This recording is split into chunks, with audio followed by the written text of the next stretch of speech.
Juan et Nadine vont chercher Pablo, 1 an, à la garderie. À deux, ce couple de trentenaires madrilènes gagne à peine 2 300 € par mois. Comme beaucoup d'Espagnols, ils ont acheté leur appartement au plus fort du boom et se sont endettés sur 40 ans. La crèche privée de Pablo leur coûte plus de 500 € par mois. Ils n'ont pas obtenu de place dans une crèche publique, très rare. Si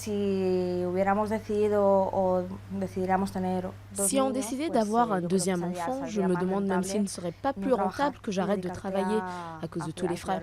Rien que la garderie représenterait un peu plus d'un salaire. Ce serait très compliqué. L'Espagne est depuis le début des années 80 et la fin de la dictature franquiste l'un des pays d'Europe où le taux de fécondité est le plus bas, à 1,3 enfants par femme actuellement. Avec la crise et plus d'un actif sur 4 au chômage, le phénomène s'est encore accentué.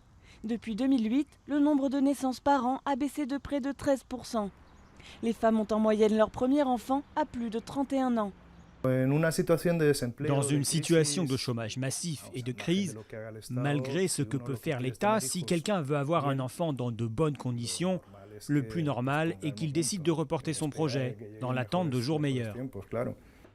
En Espagne, les allocations familiales sont quasiment inexistantes. Aucune aide n'est versée à la naissance depuis la suppression du chèque bébé au début de la crise. Nadine et Juan, par exemple, reçoivent 100 € par mois, seulement jusqu'aux 3 ans de Pablo. Le monde du travail n'aide pas non plus à concilier vie professionnelle et personnelle. Les journées de bureau sont parmi les plus longues en Europe, jusqu'à 19 ou 20 heures en moyenne. Pour s'occuper de Pablo, Nadine n'a pas eu le choix, elle travaille désormais à temps partiel. Ceci remet en question la survie de l'État-providence.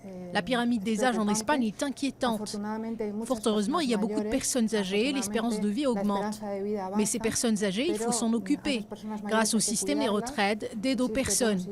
Mais seulement peu d'enfants naissent, alors que ce sont eux, au final, quand ils commencent à travailler, qui alimentent le système. Le gouvernement assure préparer un plan d'aide aux familles avec des mesures incitant les entreprises à plus de flexibilité sur les horaires. En attendant, la solidarité familiale joue encore un rôle essentiel. Selon une étude, près de la moitié des grands-parents s'occupent quotidiennement de leurs petits-enfants.